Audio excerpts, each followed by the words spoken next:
찬밥미술 동화책 만드는 아이들. 작은 씨앗 하나. 글 그림 유지원. 크리스마스 이브였어요. 10살 민호는 내일 아침 산타 할아버지가 어떤 선물을 주실까 잔뜩 기대에 부풀었어요. 내일 아침이면 선물이 가득 쌓여 있겠지? 분명 산타 할아버지는 닌텐도 DS 게임기를 주실 거야. 어쩌면 무선조종 자동차도 있지 않을까? 민호는 이러쿵저러쿵 생각하다 잠이 들었어요. 사실 민호는 그다지 착한 아이는 아니었어요. 툭하면 약한 아이들을 괴롭히고 선생님이나 엄마 아빠에게 예의 없이 굴었으니까요. 또 동생 민주를 때리거나 물건을 빼앗아 간 적도 많았어요. 드디어 민호가 기다리던 크리스마스 아침이 밝아왔어요. 민호의 예상대로 크리스마스 트리 앞에는 많은 선물들이 놓여 있었어요. 최신형 DS, 닌텐도, 가장 비싼 무선조종 자동차에다 헬리콥터까지 말이에요. 또 할머니가 보내주신 맛있는 초콜릿도 있었어요. 민호는 너무 기뻐서 소리를 질렀어요. 자동차에다 헬리콥터까지, 그리고 초콜릿이라니. 민호가 가장 좋아하는 것이 초콜릿이거든요. 민호는 기분이 아주 좋아서 하루 종일 게임기와 장난감을 가지고 놀았어요. 어쩌면 이번 크리스마스가 민호가 심술을 부리지 않는 가장 유일한 날일지도 몰라요. 그때 민호는 엄마가 누군가와 통화하고 있는 것을 보았어요. 엄마는 뭐라고 그 사람과 이야기를 나누더니 좋았어. 이번 기회에 민호의 버릇을 고쳐주는 거야. 하고는 통화를 끊었어요. 민호는 왠지 불길한 예감이 들었어요. 그리고 민호의 불길한 예감은 딱 맞아떨어졌지요. 다음날 아침, 민호는 아침잠에서 깨었어요. 오늘 친구들에게 게임기를 보여주기로 했거든요. 그런데 거실로 가보니 어제 두었던 선물들이 온데간데 사라지고 없었어요. 분명 여기 두었는데? 민호는 집안 구석구석을 샅샅이 찾아보았어요. 누가 버렸나 하고 쓰레기통까지 찾아보았지만 그래도 선물은 보이지 않았어요.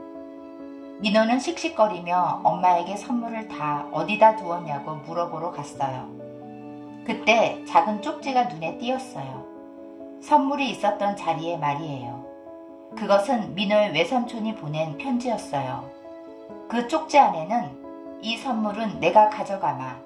물론 너의 선물을 내가 버리거나 망가뜨리겠다는 게 아니라 보관한다는 것이다. 이 씨앗의 열매를 맺게 하면 너의 선물을 가지고 다시 돌아오마. 내가 이 조그만 씨앗의 열매를 맺게 하지 못하면 너의 선물도 없다는 것을 명심해라. 라고 쓰여 있었어요. 민호는 너무 화가 났어요. 이건 내 선물인데 외삼촌이 마음대로 하다니. 그럴만도 하지요. 쪽지 밑에는 작고 굵은 씨앗이 들어있었어요. 그것은 하트 모양처럼 생겼지요. 민호는 짜증이 나서 그 씨앗을 바닥으로 휙 던졌어요. 그때 엄마가 들어오시더니 슬며시 웃으며 이렇게 말씀하셨어요. 외삼촌이 주신 씨앗을 그렇게 함부로 하면 안 되지. 민호는 화를 꾹 참고 씨앗을 주워들었어요. 씨앗의 열매를 맺게 하지 못하면 선물도 없으니까 민호는 어떻게 하면 씨앗의 열매를 빨리 맺게 할 수 있을지 곰곰이 생각했어요. 민호는 당장 집 밖으로 나가서 못생기고 오래된 화분을 가져왔어요. 그런 다음 흙들을 모아 화분에 넣은 다음 씨앗을 심고 물을 주었어요. 그때 방문이 벌컥 열리더니 동생 민주가 방으로 들어오며 말했어요. 오빠, 설마 그렇게만 한다고 씨앗이 열매를 맺을까? 아닌 것 같은데. 시끄러워. 내가 참견할 일이 아니거든. 신경 쓰지 마. 민호가 소리쳤어요. 민주가 방에서 나가고 난 뒤 민호는 걱정에 휩싸였어요.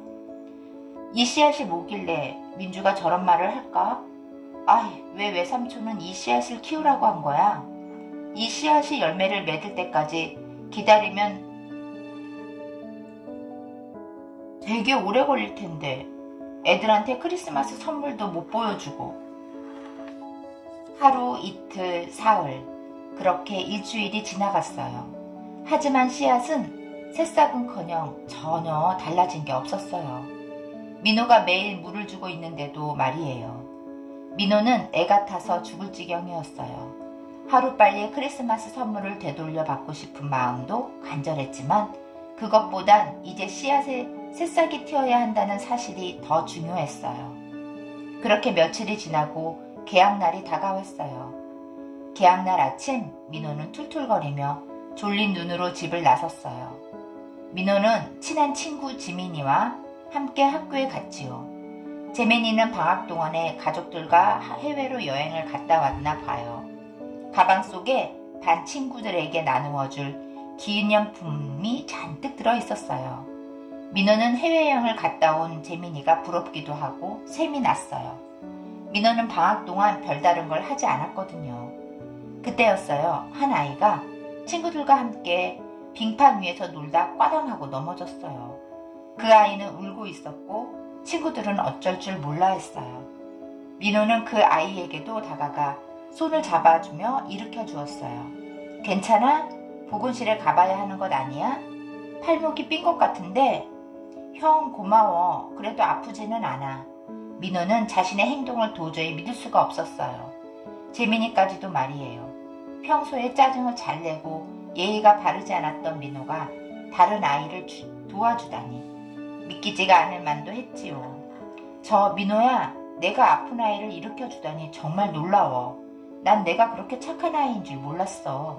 너 방학 동안에 많이 변한 것 같아. 재민이가 놀라고 흥분된 말투로 말했어요. 민호는 정말 뿌듯했어요. 지금까지 다른 사람에게 칭찬을 받은 일이 그렇게 좋은 일인지 몰랐거든요. 집에 돌아와 보니 민주가 뛰쳐나오더니 말했어요. 오빠, 씨앗이 싹이 텄어. 이리 와봐. 정말 싹이 텄다니까? 민호는 자신의 방으로 부랴부랴 달려갔어요. 진짜로 조그만 싹이 뾰족 나와 있었어요. 민호는 왠지 이 씨앗은 보통 씨앗이 아닌 것 같았어요. 다음 날이었어요. 민호와 친구들은 학교가 끝나고 민호네 집에서 다 같이 공부를 하기로 했지요. 드디어 학교가 끝나고 민호와 그 친구들은 우르르 민호 집으로 갔어요. 친구들이 민호의 방을 구경하는 동안 민호는 씨앗에서 나온 색상만 생각하고 있었어요. 그때 민호의 머릿속에 이런 생각이 스쳤어요. 설마 어제 내가 한 아이를 도와줘서 그런 건 아니겠지? 내가 이 씨앗을 심은 뒤로 단 한 번도 남을 도와준 적이 없었잖아. 민호는 오늘도 다른 사람을 도와주어야겠다고 속으로 다짐했어요. 잠시 후 친구들과 민호는 공부를 시작했어요. 그런데 승환이가 고개를 절레절레 저으며 중얼거렸어요. 휴, 이 문제는 도저히 못 풀겠어. 답이 나오질 않아. 어떡하지? 민호는 승환이를 힐끗 바라보았어요. 민호는 이미 그 문제를 푼 뒤였어요. 그렇지만 다른 아이들은 승환이의 말을 듣지 못한 척 열심히 자신의 문제집만 풀고 있었어요. 민호는 약간 화가 났어요. 승환이가 모르는 문제를 좀 같이 풀어달라는데 다들 자기 문제만 풀고 있었으니 말이에요. 민호는 승환이를 도와줘야겠다고 생각했어요. 승환아, 모르는 문제 있어? 그럼 내가 도와줄게. 자, 이 문제는 이렇게 푸는 거야. 그러자 친구들이 일제히 민호를 쳐다보았어요. 지금까지 친구들의 부탁을 거절했던 민호인데 민호 자신이 나서서 도와주니 아이들은 매우 놀랐던 거지요. 민호야, 고마워. 내 덕분에 이 문제를 알게 되었어. 민호는 즐거운 마음으로 친구들과 헤어졌어요. 그리고 자신의 방으로 들어와서 무심코 화분을 보았는데 민호는 소스라치게 놀랐어요. 식물이 한 뼘이나 더 커져 있었던 거예요. 민호는 정말 기뻤어요. 시간이 흐르고 봄방학이 일주일밖에 남지 않았어요. 이제 봄방학만 지나면 드디어 민호는 어엿한 4학년이 되는 거지요. 그동안 민호는 친구들에게 친절하게 대하고 여러 친구들을 도와주었어요. 민호는 이제 예의 없고 동생과 친구들을 괴롭히는 아이가 아닌 착하고 남을 잘 도와주는 아이가 되었어요. 그 사이 식물들이 벌써 쑥쑥 자랐고 벌써 몇 개의 꽃이 피고 있었어요. 민호는 겨울에 꽃이 핀다는 것이 이상했지만 그래도 이 식물은 특별한 식물이기에 별로 놀라지 않았어요. 꽃의 색깔은 정말 예뻤어요. 빨간색, 주황색, 노란색, 꼭 색깔이 무지개색 같았지요. 이제 곧 있으면 식물에 열매가 맺고 드디어 민호는 더 이상 식물에 열매가 맺는 것도 크리스마스 선물을 받는 것에 대해서도 별로 급급해 하거나 조바심 내지 않았어요. 이제 크리스마스 선물에 대해선 잊혀졌을 뿐만 아니라 크리스마스 선물보다 더욱더 중요한 것을 얻게 되었거든요. 또 얼마 전에는 가난한 아이들을 돕기 위해 저금통에 동전을 모아내는 캠페인이 있었어요. 민호는 그것을 보고 재빨리 자신이 하겠다고 했지요.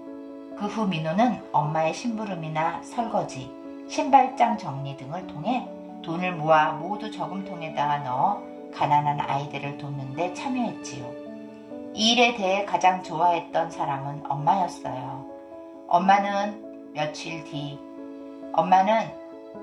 드디어 민호가 배려심 많은 아이가 되었다며 동네방네 소문을 내고 다녔지요. 며칠 뒤 민호는 아침 일찍 일어나서 식물에게 물을 주기 위해 자신의 방 창가로 다가갔어요. 그런데 민호는 매우 놀랐어요. 식물이 있어야 할 자리에 식물이 온데간데 없이 사라진 거예요. 대신 창가에는 어떤 편지가 놓여 있었어요. 그것은 바로 외삼촌이 보낸 편지였어요. 민호는 재빨리 그 편지를 뜯어보았어요. 편지에는 이렇게 쓰여 있었어요. 민호야, 외삼촌이다. 내가 준 씨앗을 아주 잘 키웠더구나. 지금 바로 아파트 앞에 있는 공원으로 오렴. 외삼촌이. 민호는 가슴이 벅찼어요. 이제 크리스마스 선물을 되돌려 받을 수 있을지도 몰라요. 민호는 거의 날아가다시피 공원으로 달려갔어요. 공원에는 외삼촌이 있었어요. 외삼촌 끝에는 작은 꾸러미도 있었지요. 외삼촌은 민호를 보고 웃으시며 이리 오라고 소짓했어요. 안녕하세요, 삼촌. 민호야, 내가 준 씨앗이 벌써 열매를 맺게 되다니 참 대단하구나. 아마 민호는 씨앗을 너 혼자 직접 키워본 적은 처음이었을 거야. 그 식물은 열매가 맺을 때가 되어서 내가 가져갔단다. 민호는 지금까지 궁금했던 것을 다 털어놓았어요. 삼촌, 그런데 이 식물의 이름은 뭐예요? 이 식물은 어떻게 하면 쑥쑥 자라게 되는 거죠? 민호야, 이 식물은 사랑으로 크는 씨앗이란다. 사랑으로 크는 씨앗이란다. 다른 식물들은 물만 규칙적으로 주어도 크지만 이 식물은 남을 위하고 도와주는 행동을 해야 크는 식물이야. 그래서 민호가 친구들을 도와주고 어려운 사람에게 기부할수록 이 식물은 잘 자라는 거야. 삼촌, 3학년 때만 해도 친구들에게 화를 잘 내었는데 이젠 달라요. 정말로 착한 아이가 되었거든요. 이게 다 삼촌 덕분이에요. 삼촌은 이 말을 듣고 빙그레 웃으셨어요. 그리곤 크리스마스 때 받은 선물을 돌려주었죠. 민호는 정말 기쁘고 뿌듯했어요. 이번 크리스마스 선물은 영원히 기억에 남을 거예요. 지은이, 그린이, 유지원. 동화책을 마치며 안녕하세요 여러분. 저는 서울 송곡초등학교에 다니고 있는 6학년 2반 유지원입니다. 제가 태어나서 처음 책을 써보았는데요. 조금 부족한 부분이 있더라도 재밌게 봐주세요. 감사합니다. 발행이 2014년 5월 29일. 등록번호 제21-02로. 발행처 참버 출판사. 민호야, 외삼촌이다. 내가 준 씨앗을 아주 잘 키웠더구나. 지금 바로 아파트 앞에 있는 공원으로 오렴. 외삼촌이.